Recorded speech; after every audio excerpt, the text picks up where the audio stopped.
All right, shalom, brothers and sisters. Very happy to do this video with you here today. So, as you can tell by the title, this is about the end times. This is about a dream that I had that I've been praying on, whether or not I should release it, because we know not all dreams are necessarily from God. But what I've noticed is typically the ones that stick with you and that you can't get out of your head. More often than not, I've found in my life that they're typically from the Father. And so there's a dream that I wanted to speak to you all about because I've been trying to understand a little bit more and pray on it and wait for some confirmation. And I've gotten some, so we're gonna talk about it. So yes, I'm gonna tell you first a little bit about the dream. But before I do that, I want to start by reading John 16:13, which says, "However, when he, the Spirit of truth, has come, he will guide you into all truth, for he will not speak on his own authority, but whatever he hears, he will speak, and he will tell you things to come." So if we are in tune to the voice of God, and we're listening to these things and we're seeking him out about these things, he does reveal things to us. Okay. And I know that a lot of people debate this for some reason, but yeah. I just wanted to start by reading John 16:13 to you. Now, I'm going to tell you a little bit about my dream, and then I'm going to tell you, we're going to talk about it. So the dream started out where I was looking at a sea, and it was a bunch of oranges. Like, there were oranges everywhere. And I was like, that's kind of weird. Like, I'm looking at a bunch of oranges. And by each orange, they were almost like they were grouped, the oranges. And you had kind of flags, or not so much flags, but they were like sectioned off. There were different like pieces. Like for example, there would be a pole with like a sign, and then another pole with another sign. And in the dream, I understood those to be rations. Okay. So something in relation to food and rationing. And I also understood them to be per country. So for one country, it was this. For another country, it was this. Another country, it was the next. And when I looked to the right of me, there was a kiosk. And in the kiosk, it was basically talking about kind of like what we will talk about as in the beast system, the new like purchasing, like what to purchase and things. But it was explaining about the new purchasing, basically, at the kiosk. And it was like, come and scan yourself, and stand in front of it, or scan your hand, and kind of talking about we'll get into it, but that's what the kiosk was explaining to me, what this was. And to purchase, I'd have to scan and do all that. And then I don't remember, I think there was somebody else with me. It was very mysterious. I don't remember who it was, but I remember looking to the person talking about banks, and then the country China came up. And that was it. Okay. And I want to talk to you a little bit about what I found in terms of this.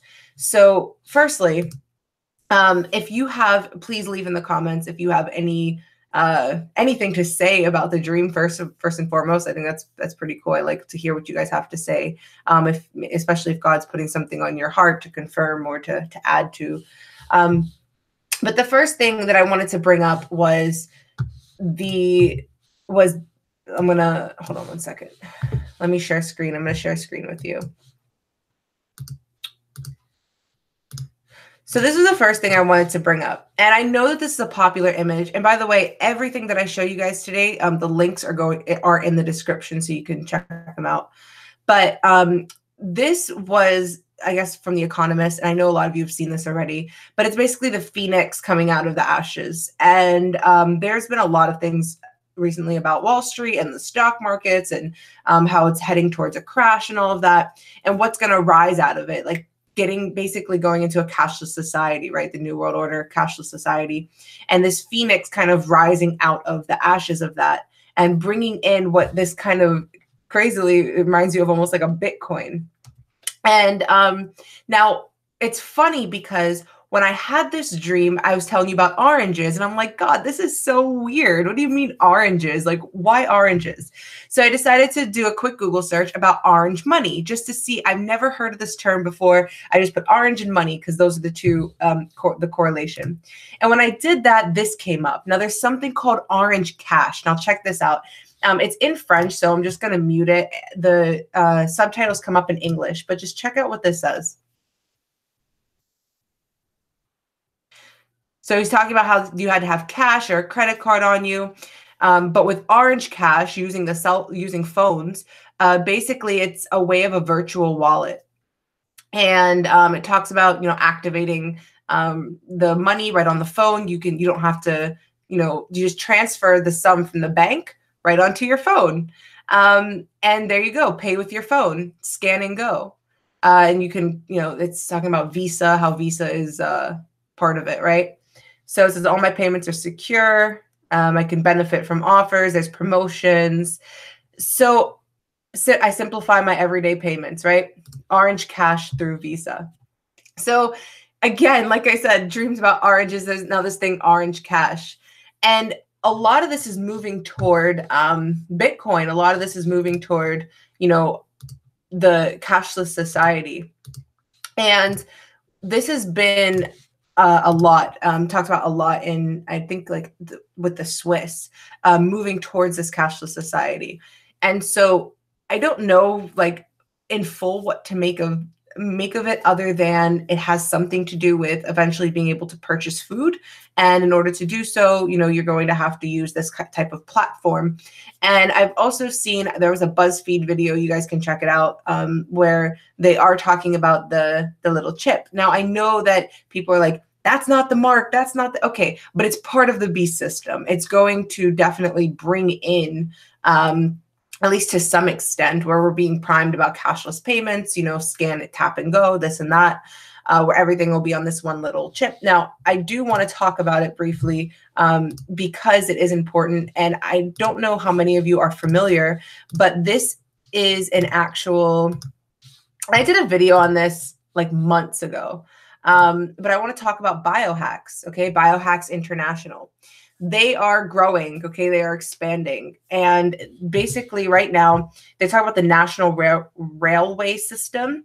And somebody was making a connection between the fires that were happening in California and how the proposed new railway or whatever in California seemed to be the trail of the fire. But I don't want to really get into all that. But anyway, it's basically right here, Biohax install as a paper ticket replacement.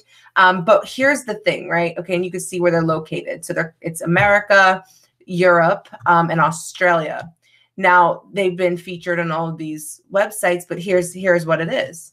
It's right here, okay? And they're trying to use it as NFC, okay? Going back to Orange Wallet, all the tech specs of what it is, near field communication. And the idea, you can see, it's like what they're trying to add on it, your keys, your credit cards, the being connected, all that stuff. But it was crazy because this was exactly in reference to this right here. It's the first thing about groceries, talking about using this to replace your plastic cards. All right. And you'll use the phone, and then you can use the chip. Okay. So, I mean, I just to warn you all, because, when God shows us things, we are supposed to warn people. We are supposed to speak these things. And so if you're not familiar with it, it is very real. It very much exists. This is a real company. This is not a hoax. Okay. This is this founder and CEO. I guess it started in 2013. And, you can look at the upcoming events. You can look at these things. Okay, this is it. It's Biohax International. And again, I did a video on this a long time ago, but these things are coming up again. Now, it wouldn't be surprising, okay, for someone to bring in this system. And I want you guys to just pay attention to what's going on with Wall Street. I want you to pay attention to what's going on with money in our world right now, especially in reference to food, because, there is, I believe one of the horses in Revelation has the the balance in his hands, and talks about like a penny for weed or something, talking about food and rationing, and that there will be a shortage of food. We do know that there will be worldwide famine, that these things are prophesied about when we talk about the vision that John had in Patmos and Revelation. So just to talk about these things, to keep in mind, what's happening in the world, and it's not impossible for this to happen. Okay, so before these things can be brought in, okay, before, which I believe it's going to be Bitcoin, before Bitcoin or Litecoin or Ethereum or all of these other, I guess, cryptocurrencies, before they can really come in, they have to be, the US dollar, I would say, has to crash first. In order for that to happen, you'd have to have the elite basically crash it, okay? And we know that our money is not backed by the gold standard. Like it's not backed by gold anymore. It's really just backed by debt. It's not backed by much of anything. But I wanted to just show you very briefly. I'm not going to play it just because my channel, they will do anything possible to flag my channel to shut it down. So I'm not going to play the video. But I wanted to show you, please, when you have time, if you haven't seen it, I have the link in the description for you. This is a video that George Soros, it was a 60 minutes interview. And it talks about how he has, the power to crash a small economy. And so we know that, 1% of the wealth is in the hands of very few people. And it is very possible to crash even the American economy, okay? It's not impossible to do, to bring in the one world currency, to bring in what I believe is going to be Bitcoin, okay? So when you have time, it's only 13.5 minutes. It talks about how he's done this. It talks about how he has the capability of doing so, and how that's not impossible to even happen, excuse me, with our economy. And the last thing I want to talk about, just because China came up, and I've heard about this before, but I'm not sure what it would play in terms of the I guess the economy.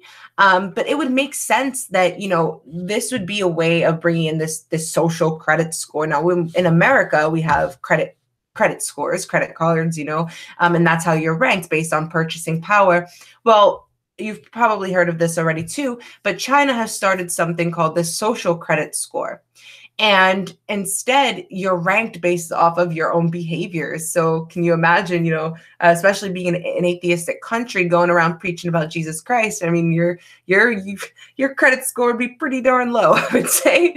But here's the thing, right? There are ways to embarrass, ways to punish you, and I wouldn't be surprised, ways to purchase. It talks about access, not having access to good jobs, not being able to feed. I mean, so we see where these things are going, but it plans to rank all citizens by 2020. Okay. Now people can be, it says, rewarded or punished according to their scores. It talks about like a private financial score. It's a person's social score based on behavior. And so some of this talks about being run by city councils, others by, personal data, which, by the way, anything that you put on the internet becomes data for data collection, right? They have pretty much everything they could possibly want to know about you, and you give it to them freely through Facebook, through Instagram, through Snapchat, and you press I agree to the terms and conditions, and you don't even realize they're being sold to third parties. So these are things we have to be aware of. But you will be rewarded or punished based on this credit system. Okay, and it was first announced 4 years ago in 2014, but it will be implemented by 2020, and it will be mandatory. So I wanted to just show you. So here's an example. You can be banned from flying or even getting a train. Now think about, I was looking at Biohax about how it was used as a first ticket replacement, right? And imagine when it comes to that point where, lest you get this thing in order to buy or sell, if you don't have it, well then good luck getting on a train, good luck getting on a flight, especially with biometrics. I mean, when I was just doing my trip to Israel, there were many things set up where it was like biometric passports. You didn't even need your passport. All you had to do was look in the thing, it scanned your face, and you kept going. I mean, this is just where we're moving toward, okay? So I want you to all be aware of it. And, you can, I thought I had it up. I guess I didn't, but it's Revelation, I want to say 13, 15 to 18 maybe, but it talks about what the mark of the beast, and it says that poor and rich, young and old, all will be forced to receive that mark, be it in their hand or on their foreheads. So just to keep these things in mind, okay, what we're moving toward in this system, especially in terms of purchasing power, in terms of feeding, in terms of being able to do these things, right? Oh, how funny. Look, Business Insider Intelligence AI 101. I always find it funny when the ads are always what you're talking about, right? But here you go. So like 9 million people with low scores have been blocked from buying tickets for domestic flights. Okay, there's a perfect example for you. Now, it talks about even lowering your internet speeds, some other things, banning you or your kids from the best schools. And I know in China, for example, like if you don't pass this certain test, basically your life is done. You're not going to be anything. So this is huge for them. And, stopping you from getting the best jobs. So, if it's called trust breaking individuals will also be banned from doing management jobs in state-owned firms and big banks. Some crimes like fraud and embezzlement would have a big effect on social credit, keeping you out of the best hotels, I guess apparently getting your dog taken away, being publicly named as a bad citizen. I mean, talking about social pressures, right? I mean, we have been called out of the world as followers of Christ. So can you even imagine knowing what this is about, right? Being called out of the world. Now the whole world looks at you as, you are that other. I mean, it's really just setting up this system against Christians. I mean, against those with the testimony of Jesus Christ. We can see where this is going. But I wanted to show this to you, because think about the impact this can have on food, stopping you from getting the best jobs, stopping you from, I mean, something as simple as even flying. Really, I mean, it's that, I mean, thankfully we know the truth. Thankfully we know who we serve, because this is scary. I mean, and if this is something that's going to maybe eventually come to the United States, which I can see it kind of already happening, not in such a formal way, but I mean in life, just how people are treated in our interactions. And we know that, through this monitoring, through all these systems, I mean, you can go to Walmart, you can see what that's about. A lot of these systems are already being put into place. And we're moving toward it. So I just really wanted to, release this to you. I wanted to talk to you about it and show this to you. And I really hope this was helpful for you.